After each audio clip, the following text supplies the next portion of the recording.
Mirchi Bangla originals, আসল গল্পের আড্ডা।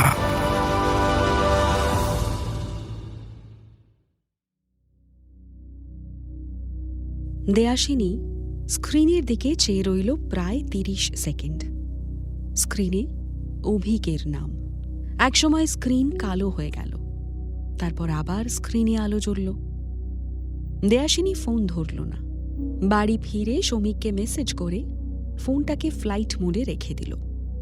এতগুলো দিন পর কেন ফোন করল অভিক? দেয়াশিনীর কৌতূহল হচ্ছিল, কিন্তু অপমান বোধটা আরো তীব্র। ফোনটাকে একপাশে সরিয়ে রেখে বালিশে মুখ গুঁজল দেয়াশিনী। এভাবেই রাত কেটে গেল। সকাল হয়েছে। দেয়াশিনীর ভাই একটু বেরোবে। বাড়ি থেকে বেরিয়ে আজকের সকালটা বেশ ঝকঝকে লাগলো নীলার্কর। ওর জীবনেও আজ ইম্পর্ট্যান্ট একটা দিন। ওর বন্ধু সুব্রত একটা নিউজ পোর্টালে চাকরি করে। আজ ওদের অফিসের দুজন ফটোগ্রাফারেরই কি একটা অসুবিধে হয়েছে। এর আগে নীলার্কর বেশ কিছু ভালো ছবি বিভিন্ন নিউজ পোর্টাল লুফে নিয়েছিল। সেই চেনার সূত্রেই আজ নীলার্ককে ডেকেছে সুব্রত। এই মুহূর্তে কলকাতার সবচেয়ে বিখ্যাত ও চর্চিত লয়ার অনুরূপা সান্যালের ইন্টারভিউ নেবে সুব্রত। নীলার্ক ফটোগ্রাফার হিসেবে ওর সঙ্গে যাবে। একটি বিতর্কিত ধর্ষণের মামলায় ধর্ষিতা মেয়েটির হয়ে লড়ছিলেন তিনি। এছাড়াও একই মামলায় একজন হিউম্যান রাইটস অ্যাক্টিভিস্টের হয়েও উনি লড়ছিলেন। সেই অ্যাক্টিভিস্ট আজ মুক্তি পেয়েছেন আর দোষীদের যাবজ্জীবন শাস্তি হয়েছে। কলকাতা শহরের সর্বত্র আলোচিত হচ্ছিল এই খবর। নীলার্ক টাইম মেপে সুব্রতকে নিয়ে একটু আগেই পৌঁছে গেল লয়ার সান্যালের অফিসে। নীলার্কর একটু নার্ভাস লাগছিল না। ও শান্ত হয়ে বসে অপেক্ষা করছিল। কিছুক্ষণ পর একটি মেয়ে এসে দরজা ঠেলে ভেতরে ঢুকল। মেয়েটির পরনে কোট প্যান্ট। বেশ সুন্দর মেয়েটি। মৃদু হেসে নীলার্কদের বলল, I am very sorry ma'am, এইমাত্র তাড়াহুড়ো করে বেরিয়ে গেলেন। উনি আজ ইন্টারভিউটা দিতে পারবেন না, খুব জরুরি একটা মিটিং পড়ে গেছে। সুব্রতর দিকে তাকিয়ে বলল, উনি বলে গেলেন উনি আপনাকে পরে ফোন করে অন্য ডেট ফিক্স করবেন। নীলার্করা উঠে দাঁড়ালো। সুব্রতর সঙ্গে ও বেরিয়ে এলো অফিস থেকে। অফিসে ফোন করে সুব্রত জানিয়ে দিল আজ ক্যান্সেল হওয়ার কথা। সুব্রতকে আবার অফিস ফিরতে হবে। কিন্তু এখন আর কোনো কাজ নেই নীলার্কর। ও ভাবছিল এই অফিসের উল্টো দিকেই দীপ্তদার অফিস। দীপ্তদা কাল কলকাতা আসবে বলেছিল। নীলার্কর খুব ইচ্ছে হলো একবার দেখা করে আসতে। ও অফিসের ভেতরে গিয়ে খোঁজ করতেই দীপ্ত বেরিয়ে এলো। এসেই ওকে জড়িয়ে ধরে ভেতরে ফ্যাক্টরির দিকে একটা ঘরে এনে বসালো। বিভিন্ন কথা বলার পর দীপ্ত জানতে চাইল দেয়াশিনীর কথা। নীলার্ক বেশ অবাক হল। এর আগে অনেকবার দেখা হয়েছে, কিন্তু দীপ্ত কখনো দেয়াশিনীর কথা জিজ্ঞেস করেনি। ওর প্রসঙ্গ এলেই নীলার্ক দেখেছে দীপ্ত চুপ করে থেকেছে। নীলার্ক আর ও দুজনেই যেন একজনকে সচেতনভাবে অস্বীকার করার চেষ্টা করে গেছে, অথচ ওদের জুড়ে থাকা সেই একজন মানুষকেই ঘিরে। দীপ্ত আনমনে জিজ্ঞেস করে ফেলেছিল, দেয়াশিনী কেমন আছে রে? প্রশ্নটা করে ফেলেই চুপ করে গেছিল দীপ্ত। ওর মনে পড়ে গেছিল সেই সকাল, সেই স্টেশন আর দেয়াশিনী। সেই দিনের ঘটনা, ভোরবেলা ঘুম ভেঙে স্টেশনে প্রেমিকাকে আনতে এসেছিল ছেলেটি। দীপ্ত মনে করার চেষ্টা করল প্রেমিকাকে অন্য একজনের দিকে এগিয়ে যেতে দেখে কি চোখে তাকিয়েছিল ছেলেটি দীপ্তর দিকে। ঈর্ষা, কৌতূহল? মনে করতে পারল না দীপ্ত। ওর সামনে তখন দাঁড়িয়েছিল ওর আগুন রঙা মানুষই। দেয়াশিনীর কুর্তির রংটা ছিল সি গ্রিন, কিন্তু বারবার লাল রং মনে হচ্ছিল দীপ্তর। সকালের রোদ দেয়াশিনীর চোখে মুখে এসে পড়েছিল। কি পবিত্র লাগছিল দেয়াশিনীকে। দেয়াশিনী কেমন আছে? এই প্রশ্নটা প্রতিদিন কত অজস্র বার নিজেকে করে দীপ্ত। সেই প্রশ্নটাই নীলের সামনে আনমনে বেরিয়ে এলো। দীপ্ত খেয়াল করল নীলও চুপ করে গেছে। কিছুক্ষণ বসে থেকে নীলার্ক উঠে পড়ল। বাইরে এসে মেন রাস্তায় অটো ধরবে বলে ও ফুটপাত ধরে হাঁটতে শুরু করলো। হঠাৎ সামনে একটা ফুচকার দোকানে লয়ার সান্যালের অফিসে মেয়েটিকে দেখতে পেল। মেয়েটি ফুচকা খাবে, কিন্তু কাঁধের ব্যাগ আর ফাইলগুলো কোথায় রাখবে বুঝতে পারছিল না। নীলার্ক এগিয়ে গিয়ে বলল, আমায় দিন, আমি ধরছি। মেয়েটি একটু অপ্রস্তুত হলো না, যেন এটাই স্বাভাবিক। উনি আগে থেকেই জানতেন নীলার্ক আসবে। বেশ কয়েকটা ফুচকা খেয়ে মেয়েটি এবার হ্যান্ডশেকের জন্য ওর দিকে হাত বাড়ালো। বলল, আমি ইলোরা, কফি খাবেন? নীলার্ক বলল, এই তো ফুচকা খেলেন, এক্ষুনি কফি খাবেন? ইলোরা শব্দ করে হেসে বলল, আপনাকে খাওয়াবো, কারণ আমি শুকনো থ্যাঙ্কস বলি না। নীলার্কও হাসল। ইলোরা ওর ব্যাগ আর ফাইলগুলো নীলার্কর হাত থেকে নিয়ে হেসে বলল, আসুন। তারপর সামনেই ক্যাফের দরজা ঠেলে ভেতরে ঢুকল। নীলার্কর একটু বোকা বোকা লাগছিল নিজেকে এই সিচুয়েশনে। এই প্রথম ও কোনো মেয়ের সাথে কফি খেতে এলো। ও জানে না কি ধরনের কথা বলতে হয়। নীলার্ক প্রথমে ইলোরার বাড়ির কথা জিজ্ঞেস করলো, তারপর কলেজ, হবি, স্বপ্ন ইত্যাদি। নীলার্ক দেখল ইলোরা বেশ উচ্ছল। ওর মনে পড়ল একবার আংরাভাসার তীরে ও আর দীপ্তদা বসেছিল। দিদিভাইকে পাহাড়ি ঝর্ণার মতো বলেছিল দীপ্তদা। ওর এরকম কোনো উপমা মাথায় এলো না। দীপ্তদা থাকলে নিশ্চয়ই খুব সুন্দর কিছু একটা বলতে পারত। নীলার্ক যাই জিজ্ঞেস করছিল, ইলোরার সব উত্তরই প্রাণবন্ত হয়ে উঠছিল। ঘণ্টাখানেক পর ইলোরাকে নিয়ে নীলার্ক বেরিয়ে এলো। ইলোরা নিজে থেকেই নীলার্কর নাম্বার নিল। অনেক দিন পর নীলার্কর বেশ অন্যরকম লাগছিল। এরকম আগে কখনো হয়নি ওর। ইলোরা ওর থেকে 3 বছরের বড়। নীলার্কর মনে হলো, তাতে কি, ইলোরা কি ভালোবাসবে না ওকে? এদিকে দেয়াশিনী আজ কোচিংয়ে যায়নি। সকাল থেকেই গা ম্যাচ ম্যাচ করছিল, সারা দুপুর শুয়ে শুয়ে বই পড়ছিল। এখন একটু গা ঝাড়া দিয়ে উঠল বিছানা থেকে। পাশের ঘরে মা শুয়েছিল। ও দেখল ভাই এখনো ফেরেনি। দেয়াশিনী চা বসিয়ে ভাইকে ফোন করবে বলে ফোন হাতে নিল। কল লিস্ট খুলতেই অভিকের নামটা সবার প্রথমে দেখতে পেল দেয়াশিনী। ভাই হঠাৎ এসে ওর ঘরে উঁকি দিয়ে দরজায় টোকা দিয়ে বলল, কি রে, এরকম ভূতের মতো বসে আছিস কেন? দেয়াশিনী চমকে উঠল সামান্য। ভাই ওর চমকানো দেখে ওর কাছে এসে মাথায় হাত দিয়ে প্রশ্ন করল, নে ভাই? দেয়াশিনী কিছু হয়নি এমন ভাব করে বলল, আরে সামনে পরীক্ষা তো, তাই একটু চাপ লাগছে। তোর কেমন হলো বল? নীলার্ক দাঁড়া বলে ও ঘরে কিছু আনতে গেল। হঠাৎ চিৎকার করে বলল, চা কে বসিয়েছিল? দেয়াশিনীর মনে পড়ল। তাড়াতাড়ি ছুটে গিয়ে ভাই গ্যাস অফ করল। মা কিছু না বলে ঘরে চলে গেল। দেয়াশিনীর মনে হলো একটা মৃত ছায়া ছবি যেন। আগে এমনটা হলে মা চিৎকার করে কত কথা শোনাতো ওকে। বাবা ওর হয়ে কথা বলতো, ভাই একটু ভাষণ দিত। সেই ছবিটা এ বাড়ি থেকে মুছেই গেছে।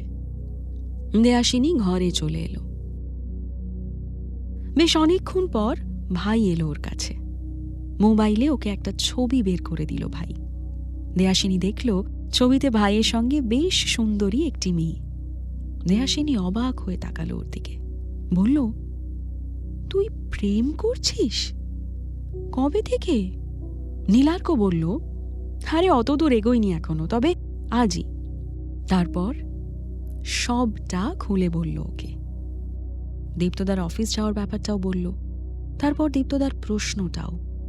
দেয়াশিনী চোখ বন্ধ করে শুয়ে রইল।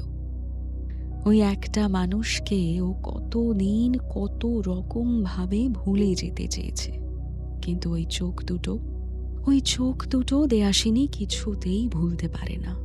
অমন দীর্ঘ মায়াময় চোখ দেয়াশিনী আর কারও দেখেনি। কিভাবে ভুলবে ও নীল মাফলারটাকে? দেয়াশিনীর ফোন বাজছিল। হাত বাড়িয়ে ফোনটাকে হাতে নিল। দেখল রিতম কল করেছে। ও আজ কেন যায়নি রিতম জিজ্ঞেস করছিল। দেয়াশিনী কখনো ক্লাস কোচিং কামাই করে না, তাই। রিতমের সাথে কথা শেষ হতেই দেয়াশিনী টেবিলে গিয়ে বসল। নিজেকে প্রশ্ন করল, কি হয়েছে ওর? পড়াশুনো থেকে কি ওর মন সরে যাচ্ছে? লক্ষ্য গুলিয়ে ফেলছে নাকি? দেয়াশিনী ঠিক করল ও নিজে 1 বছর সময় নেবে, ফোন ব্যবহার করবে না, বাইরে বেরোবে না, এবছর পরীক্ষাও দেবে না, একেবারে সামনের বছর দেবে। দেয়াশিনী পরীক্ষা দেবে না শুনে মা আর ভাই ওকে বিশেষ কিছু বলল না, ওরা ওকে বিশ্বাস করে। দেয়াশিনীকে ফোনে না পেয়ে একদিন দিঘি আর একদিন অনুষ্কা এসেছিল দেখা করতে। সব শেষে এসেছিল সৌমিক। ও প্রথমে ভেবেছিল কোচিংয়ে কম নাম্বার পেয়ে দেয়াশিনী 2-3 দিন বা 2 সপ্তাহের মতো একটা ব্রেক নেবে, কিন্তু তা নয় দেখে দেয়াশিনীর কাঁধে হাত রেখে জানতে চেয়েছিল, তুই এত মরিয়া হয়ে উঠছিস কেন বলতো? এত চাপ নেওয়ার তো কিছু নেই। দেয়াশিনী ওর নিজের সিদ্ধান্তে একেবারে স্থির। সরাসরি দৃঢ় গলায় জানতে চেয়েছিল সৌমিকের কাছে, সৌমিক, তুই কি 1 বছর আমার জন্য অপেক্ষা করতে পারবি? সৌমিক উত্তর দিয়েছিল, দিতে তো চাই না, কিন্তু তোর চোখে মেঘ দেখতেও পারবো না। দেয়াশিনীর কাব্য কথা আসছিল না। ও আবার বলেছিল, সৌমিক, আমার জানা দরকার তুই সময় দিবি কিনা। সৌমিক তাকিয়ে বলেছিল, কেন? দেয়াশিনী স্পষ্ট বলেছিল, সেটা জেনে প্রত্যাশা রাখবো, নইলে রাখবো না। সৌমিক আহত চোখে ওর দিকে চেয়েছিল। চলে যাওয়ার আগে সৌমিক বলেছিল, দেয়াশিনীর জন্য আমি অপেক্ষা করব, দেয়াশিনীর জন্য আমায় 1 পৃথিবী অপেক্ষা করতে হবে। দেয়াশিনী সেদিন একবারও নিজেকে প্রশ্ন করেনি, আমি কি সৌমিককে আহত করলাম? ও সেদিন সৌমিকের চলে যাওয়া দেখল।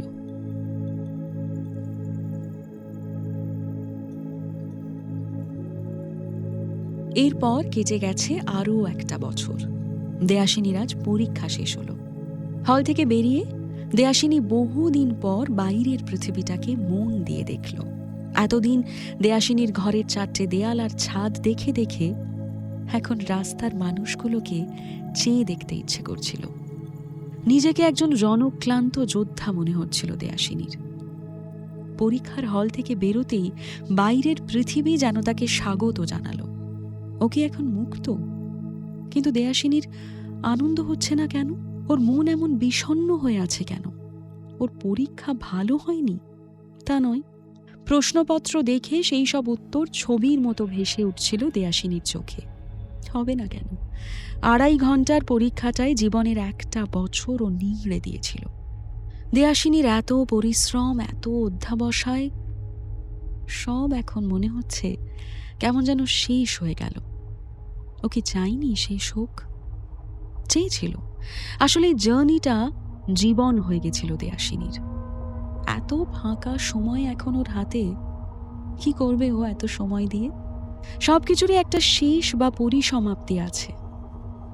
এই বোধ দেয়াশিনীকে বিষণ্ণ করল। দেয়াশিনী অনুভব করল ওর অনেক ক্লান্ত লাগছে। দেয়াশিনী ভাবছিল, কি করবে এখনো? বাড়ি ফিরে যাবে, মা আর ভাইয়ের সঙ্গে আড্ডা দেওয়া যায়। কিন্তু দেয়াশিনীর বন্ধুদের সাথে দেখা করতে খুব ইচ্ছে করল। প্রথমেই সৌমিকের কথা মনে এলো। অনুষ্কার বাড়িতে কাল যাবে ভাবল। সৌমিকের বাড়ি থেকে ফেরার পথে দিঘির কাছে যাবে ঠিক করল। রাস্তায় যেতে দিঘির বাড়ি আগে পড়ে। দেয়াশিনীর কি মনে হতে ও ভবানীপুরে নেমে পড়ল। দিঘির বাড়িতে গিয়ে ওকে পেল না দেয়াশিনী। ও রিহার্সেলে গেছিল। কাকিমার সাথে কিছুক্ষণ কথা বলে ও বেরিয়ে এলো। অনেক দিন পর দেয়াশিনীকে দেখে খুব খুশি হয়েছেন তিনি। দিঘিদের বাড়ি থেকে বেরিয়ে হাঁটতে হাঁটতে প্রায় সন্ধে হয়ে এলো। রাস্তার আলোগুলো জ্বলে উঠল। দেয়াশিনী পা চালালো, একটাও রিক্সা পেল না। এখান থেকে সৌমিকের বাড়ি পৌঁছতে ওর আরও মিনিট 20 সময় লাগবে। রাস্তার ধারে একটা দোকান থেকে ও সৌমিকের জন্য কিছু খাবার কিনল। শ্রমিকের বাড়িতে সদর খুলে দোতলায় উঠে এলো দেয়াসিনী। দোতলার গ্রিলে আওয়াজ করল। কিছুক্ষণ পর শ্রমিক এসে দাঁড়ালো গ্রিলে। সিঁড়িতে আলো নেই। ঘরের খোলা দরজা দিয়ে টুকরো আলো এসে পড়ছিল বারান্দায়। সেই আবছা আলোতে শ্রমিক যেন বিশ্বাস করতে পারল না যে ও কাকে দেখছে। শ্রমিক তাড়াতাড়ি দরজার তালা খুলতেই দেয়াসিনী জড়িয়ে ধরল শ্রমিককে। একে অপরকে জড়িয়ে ধরে রইল কয়েক মুহূর্ত। শ্রমিক দেয়াসিনীর চুলে হাত রেখে প্রশ্ন করল, তুই? দেয়াসিনী বলল, পরীক্ষা শেষ হলো আজ। শ্রমিককে ছেড়ে ওর ঘরে এসে ঢুকল। শ্রমিক এমনিতেই বড় অগোছালো, ও ঘর একেবারে এলোমেলো করে রাখে। কিন্তু এই কি লণ্ডভণ্ড হয়ে আছে চারদিক। কেউ যেন তাণ্ডব করে গেছে। শ্রমিকের দিকে তাকিয়ে দেয়াসিনী প্রশ্ন করল, এটা ঘর? এই ঘরে তুই থাকিস? শ্রমিক উল্টোনো চেয়ারটা সোজা করে বসল। দেয়াসিনীর হাত ধরে বলল, বস, একটু কথা বলি। দাঁড়া, তোকে আগে ভালো করে দেখি। শ্রমিকের খাবারগুলো এগিয়ে দিয়ে বিছানায় বসল দেয়াসিনী। শ্রমিক উঠে দেয়াসিনীর হাঁটুর কাছে এসে বসল। দেয়াসিনীর হাঁটুতে মুখ নামিয়ে ও বসে রইল চুপ করে। অনেকক্ষণ ওকে ওভাবে থাকতে দেখে শ্রমিকের মাথায় হাত রাখল দেয়াসিনী। কেঁপে উঠল শ্রমিক। দেয়াসিনী টের পেল শ্রমিক কাঁদছে। দেয়াসিনী জোর করে শ্রমিকের মাথা সরিয়ে নিচে ওর পাশে এসে বসল। ওকে জড়িয়ে ধরে জানতে চাইল, কি হয়েছে আমায় বল। খানিক পর শ্রমিক শান্ত হল। দেয়াসিনী জানে না শ্রমিকের রাগের কথা। শ্রমিকের রাগ করে দিঘির প্রতি অত্যাচারের কথাও দেয়াসিনী জানে না। দেয়াসিনী জীবনে আসার পর শ্রমিকের রাগ একেবারেই চলে গেছে। ও আর রাগ করতো না, দিঘির সঙ্গে দেখা করতো না, কিন্তু বিগত কয়েক মাসে দেয়াসিনীর না থাকা অসহ্য লাগছিল শ্রমিকের। ও বাইরে যেত না, নাটক করতো না, নিজের ঘরের ভেতর বইয়ের মধ্যেই ডুবিয়ে রেখেছিল। দিঘি এলেও দরজা খুলত না। কিন্তু পরশুদিন হঠাৎ ওর ঘরে ঢুকে পড়েছিল দিঘি। সেদিন শ্রমিক নিজের রাগ সামলাতে পারেনি। ও বারবার বলেছিল দিঘিকে চলে যেতে। দিঘি শুনছিল না, ওর সামনে থেকে যাচ্ছিল না। শ্রমিক ওকে সহ্য করতে না পেরে হাতের কাছের চেয়ারটাকে পেয়ে ছুঁড়ে মেরেছিল দিঘিকে। তবে দিঘির লাগেনি। শ্রমিক বলেছিল, দিঘি তুই আমার ঘর থেকে না বেরোলে আমি এই অসুস্থ শরীরেই এই ঘর ছেড়ে বেরিয়ে যাব। দিঘির সেদিন যেন জেদ চেপে গেছিল। শ্রমিকের তীব্র জ্বরের মধ্যে একটু ঘুম ঘুম এলে দিঘি ওর মাথায় জল পট্টি দিচ্ছিল। শ্রমিক তারপর পড়ার টেবিল থেকে অ্যালার্ম ঘড়িটা বের করে আঘাত করেছিল দিঘির কপালে। এবারেরটা লেগেছিল দিঘির কপালে। হাত দিয়ে বসে পড়েছিল দিঘি। শ্রমিক জ্বরের ঘোরে জ্ঞান হারাবার আগে দিঘিকে বলেছিল, ওই ফুলদানিটা দিয়ে আমার মাথায় মার দিঘি, আমায় মেরে ফেলে তুই শান্তি দে, আমার আমার মাথাটাকে তুই শান্তি দে। তারপর আর কিচ্ছু মনে নেই শ্রমিকের। এই পর্যন্ত ও সবটাই বলল দেয়াসিনীকে। কিন্তু এর পরে যা মনে নেই শ্রমিকের, সেইটা শ্রমিককে মনে করাতেই দিঘি এসেছিল আজ।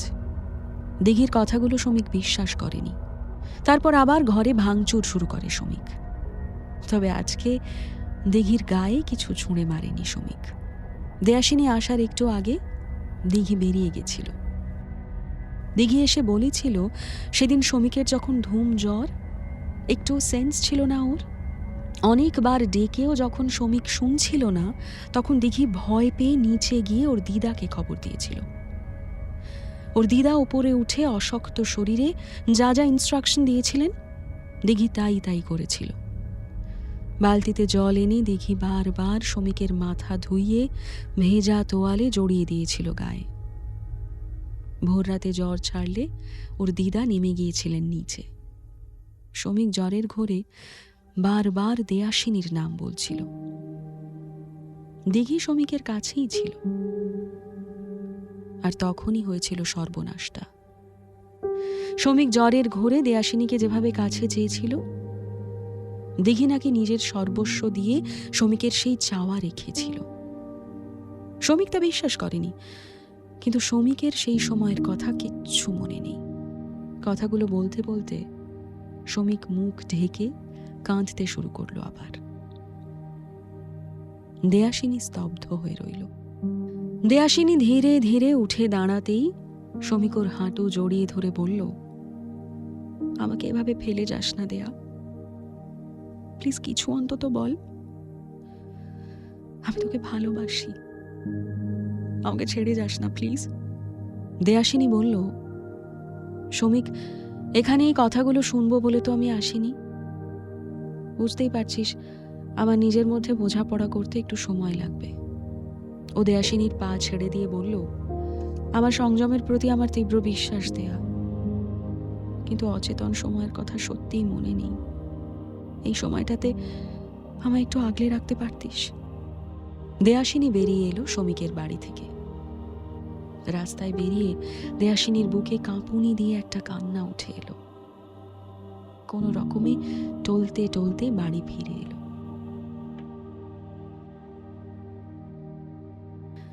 ইলোরা আর নীলার্কর দেখা সাক্ষাৎ বাড়ছে। আজ তারা একটা পাবে গেল। ওরা দুজনেই আজকে ম্যাচিং করে নীল রঙের শাড়ি আর শার্ট পরেছে। 1.5 বছর আগে নীলার্ক প্রথম যখন ওর ভালোবাসার কথা ইলোরাকে বলেছিল, ইলোরা বলেছিল ওর একজন প্রেমিক আছে। নীলার্ক ভেবেছিল ও ইলোরার থেকে বেরিয়ে আসবে, কিন্তু ইলোরা ওকে বেরোতে দেয়নি। নীলার্ক জানে ও ভুল করছিল, তাও ও নিজেকে ইলোরার থেকে দূরে রাখতে পারেনি। ওরা বারবার ঘনিষ্ঠ হয়েছিল। নীলার্ক অনেকবার ইলোরাকে জিজ্ঞেস করেছিল ওর প্রেমিকের ব্যাপারে। নীলার্ক ভেবে পায় না ইলোরা ওকে ভালোবাসে, তারপরেও ওর আগের প্রেম থেকে বেরিয়ে আসে না কেন। ইলোরার আজকে বেশ নেশা হয়ে গেছে, তাও স্কচের গ্লাসে হালকা হালকা চুমুক দিচ্ছিল আর ঘোলাটে দৃষ্টিতে চেয়েছিল নীলার্কর দিকে। এখন ইলোরাকে বেশ লাস্যময় লাগছিল নীলার্কর। ইলোরা ওকে হাত ধরে কাছে টানল। বেশ ঘনিষ্ঠভাবে একে অপরকে আলিঙ্গন করে ওরা দাঁড়িয়ে রইল কিছুক্ষণ। তারপর পাবের হালকা মিউজিকের সঙ্গে একসঙ্গে শরীর দোলাতে শুরু করল। এক মায়াবী রাত কাটল। কাল অনেক রাতে বাড়ি ফিরেছিল নীলার্ক। এরকমও প্রায়ই করত। দেয়াসিনী এতদিন নিজের পড়াশুনো নিয়ে এত ব্যস্ত ছিল যে অন্যদিকে মন দেওয়ার সুযোগ পায়নি। দেয়াসিনী ঠিক করল আজ ও ভাইয়ের সাথে কথা বলবে। সকালে ঘুম থেকে উঠে দেয়াসিনী স্নান সেরে এই সময় পড়তে বসে যেত। আজ কিছু করার নেই। কালকে বুকে ঝড় নিয়ে বাড়ি ফিরেছিল দেয়াসিনী। এখনো কিছু ভাবতে পারছে না। শমিকের কথা ভাবলেই ওর বুক ঠেলে একটা কান্না বেরিয়ে আসতে চাইছে। দেয়াসিনী ভাবছিল, কাকে দোষ দেবে ও? শমিককেও কতটা বিশ্বাস করে? ও কি দিঘির সাথে কথা বলবে একবার? দিঘির কথা মনে পড়তেই কান্না পেল ওর। দিঘি ওর প্রাণের বন্ধু, সেও করতে পারল। দেয়াসিনীর ফোন বেজে উঠল। ওর ধরতে ইচ্ছে করছিল না। একবার বেজে কেটে গেল, আবার বাজল, তারপর আবার। দেয়াসিনী এবার উঠল। নাম দেখে বেশ অবাক হলো। তমসা ফোন করছে ওকে।